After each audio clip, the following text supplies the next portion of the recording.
Aldo Rocha, la historia del futbolista más infravalorado en la historia del fútbol mexicano. En el mundo del fútbol hay miles de historia con todos y cada uno de los futbolistas. Y por supuesto dentro de la Liga MX tenemos muchas historias emotivas, curiosas y otras cargadas de injusticia como las que les contaremos este día.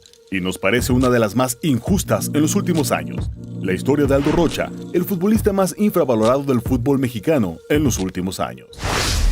Aldo Rocha es un futbolista nacido un 6 de noviembre de 1992, quien desde pequeño desarrolló un gusto por el fútbol, siendo originario de una ciudad tan futbolera como lo es León. De inmediato le tomó un cariño especial al equipo local, los Panzas Verdes de León, conjunto con el que deseaba jugar y se puso como meta llegar a ser futbolista profesional de la Fiera, algo que gracias a su talento, pero sobre todo enorme trabajo, pudo conseguir a una edad muy temprana.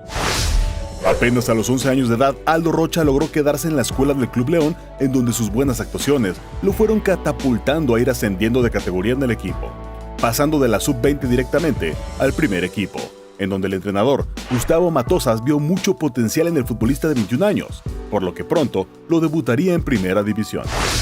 Fue un domingo 17 de marzo del 2013 cuando Matosas le dio la oportunidad de debutar con el equipo de sus amores ante los Pumas de la UNAM en Ciudad Universitaria, dejando muy buenas sensaciones tras su debut, aunque el entrenador no le daba aún los minutos que él deseaba. Era un hecho que el primer logro deportivo se había logrado, debutar en primera división. Para el siguiente torneo, Aldo Rocha tuvo más regularidad con León. Sin embargo, en gran parte esto fue debido a que el titular del equipo, Luis Montes, se encontraba lastimado de aquella grave lesión que dejó al Chapito fuera del Mundial de Brasil. Aunque fuera por una circunstancia lamentable, Rocha aprovechó esta oportunidad para demostrar el talento y el liderazgo que tiene dentro de la cancha. Pero una vez que se recuperó Montes, nuevamente dejó de tener los minutos deseados dentro del terreno de juego.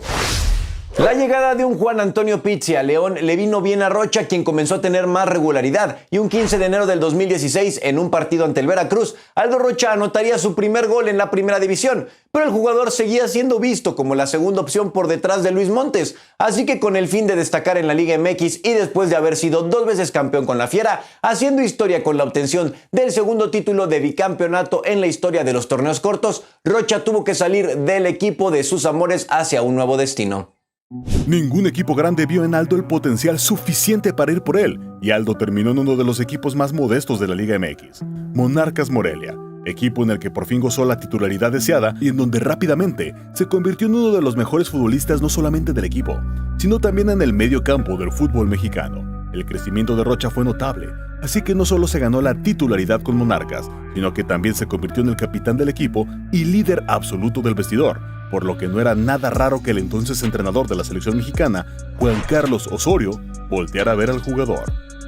Pero es aquí cuando les decimos que a veces el fútbol es muy injusto. A pesar de ser el capitán de su equipo, de tener estadísticas fuera de lo común como en el 2020, en donde logró una efectividad del 93% en pases, los entrenadores de la selección mexicana nunca lo voltean a ver para jugar con el Tri. Tras el cambio de franquicia de Monarcas Morelia a Mazatlán, Rocha siguió siendo el líder del equipo. Pero su estancia en Mazatlán duraría muy poco, ya que desde Guadalajara tanto Chivas como Atlas se fijaron en el jugador siendo los Zorros en enero del 2021, el equipo que se quedaría con el fichaje del jugador. Parecía que Aldo llegaba como un refuerzo más, sin tanto cartel, pero nuevamente su trabajo lo llevó a destacar. Desde el primer día que llegó a los rojinegros, demostró que era un auténtico líder, por lo que no tardaron en darle el gafete de capitán desde el primer partido que jugó con los Zorros.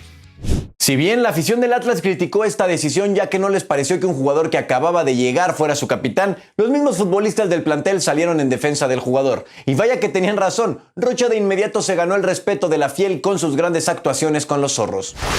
Aldo Rocha solamente tardó un año para lograr lo que una enorme cantidad de capitanes que pasaron por el Atlas nunca pudieron: levantar el título de liga con el equipo tras una sequía de 70 años sin conseguirlo. Y aunque el destino fue cruel ya que consiguió este logro en contra de León, el equipo de sus amores, Rocha ya es un histórico en el Atlas y en el fútbol mexicano. Pero ni siendo el mejor jugador de la Liga MX en su posición, ni siendo el capitán y referente del campeón, ha logrado ser seleccionado nacional. El fútbol le debe su oportunidad a Aldo Rocha. Lleva siendo el mejor mediocampista mexicano dentro de la Liga MX desde hace por lo menos 5 años. Este año hemos visto una falta de ritmo y calidad en la media cancha de la selección mexicana, y dentro de la baraja de jugadores que han ido rotando con el tricolor, el gran ausente ha sido Aldo. Muchas veces el mayor problema para un futbolista es ser un trabajador silencioso, y es que Rocha nunca ha buscado la atención por sí mismo. simplemente ha sido un jugador que al lugar que ha llegado ha trabajado duramente pensando primero en lo mejor para el equipo. Un jugador polivalente, constante, buen compañero y cumplidor. De verdad que no se entiende la decisión de los entrenadores de infravalorar tanto a Rocha, un jugador que a nivel selección el fútbol ha sido muy injusto con él.